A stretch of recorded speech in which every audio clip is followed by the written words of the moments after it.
Jokic sending it up. Corner three. Austin Rivers with the pressure on delivers again. Wow.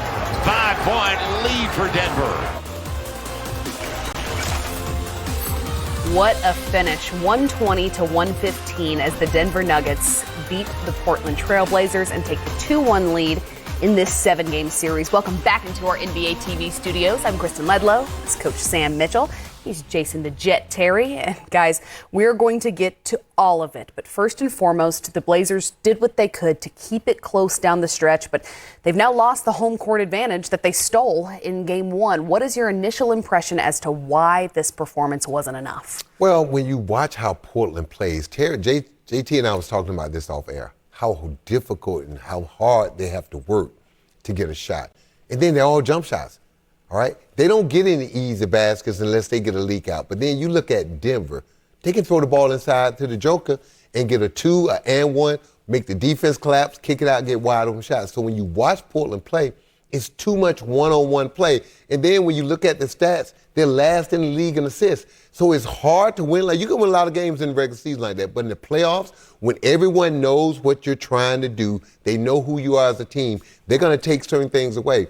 And now, for me, where does Portland go when them jump shots and threes are not falling? Jet, you see it the same way? No doubt. I mean, the Joker played phenomenal tonight, but take your hat off to Austin Rivers.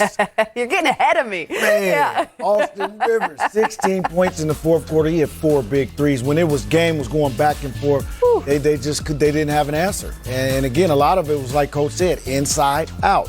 A lot of attention to Jokic. Kicks it right out. One of the best passing big men we have in the game. Knock it down. 7 of 14 from the field. He was also 5 of 10 from deep. Let's get to Michael Malone live. We'll get things started here. Open up with Mike Singer from the Denver Post. Please. Thank you, Nick. Before the game, I asked you about Austin, and you said it's a great story. The guys that you guys are using and that are succeeding in these moments. Can you describe what the bench was like when Austin went on his run in the fourth quarter over the final 6 minutes? Yeah, I couldn't be happier for the kid, and I just told our team, I said, think about this. Guy was sitting at home for 2.5 months waiting for his phone to ring, and it wasn't ringing. And that to me is just crazy to even think about. Austin Rivers is a good player. He's played in 45 playoff games prior to this 2021 playoffs. And it just worked out for him and us that he's here. And the funny thing is, Mike, he scores 16 points in that fourth quarter, shooting into a really big basket. Prior to that, I felt he was turning down open shots. He wasn't shooting the ball. And I said to him 3 or 4 times, Austin, let it go, let it fly, shoot the ball when you're open. And, eventually in that fourth quarter he did, and he made big basket after big basket. So we're a resilient group, we're a tough group, and we take, we're like the Statue of Liberty, man. We take everybody. You come here, and you can bring something to the table to help us win a game, we're going to throw you out there. Whether it's Shaq, whether it's Marcus, whether it's Austin, could not be more proud of our group. The biggest thing is this, though. To be up 2-1 is great, but you can never be satisfied. You can never exhale. You can never come up for air. We have to have a better mindset to start the game in Game 4. We were not ready to play tonight. They came out, punched us in the mouth. Proud of our guys because we answered right away. We went on a run of our own, a big run to close out that first quarter to get back in the game. But that cannot be our mindset to start Game 4. We have to come out with a hit-first mentality and play with the lead instead of playing from behind. Mark Kisla, Denver Post. Hey, Coach. Little bit unusual question, as is my want. Mayor Michael Hancock was a little grumpy during the fourth quarter about the time it was 91-91 because he couldn't find the game on TV. Could you give him a recap of how you won this game and maybe even give him a call in the morning to make him feel better about you guys being up 2-1 in this series? Yeah, well, I feel bad he wasn't able to watch it. Mayor Hancock and I have a great relationship. We get along. So I'll definitely reach out to him, Kiz, and kind of give him a recap. But the funny thing is this. In the third quarter, neither team could score. That was a really ugly quarter, 20-20. In the fourth quarter, neither team could get a stop, 36-36. And even late, I thought they made a couple of really tough shots, as Dame and CJ are known to do. But we talked about going into this series, the three-point line will be a really important factor in determining who wins or loses. Game 1, I think they had 19. Game 2, they had 16. Game 3, they had 14. So that number is going in the right direction, and they only shot 31%. So I thought our defense was much improved.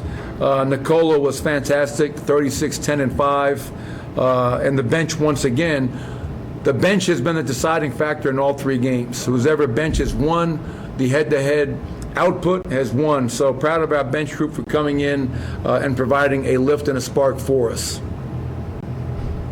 Brandon Cristal, KOA. Well, and you know how many threes they're going to shoot, Coach. How good did it feel to knock down 20 of 38 and then only make 14, especially with Dame's struggles in those last couple? Yeah, it was, Brandon, it was great to see. Obviously, they were up big early. I forget what the exact margin was, but Nikola comes down, hits back-to-back threes, and somehow we weathered that storm. That was really important. And then we go on. I think we closed the first quarter on a 19-4 run, which obviously is great offense and terrific defense. But, Michael Porter knocks down 3, Nikola 4, Austin 5, guys off the bench. And we had a lot of guys contribute to those 20 made threes. And, if you're going to be open, you have to shoot it.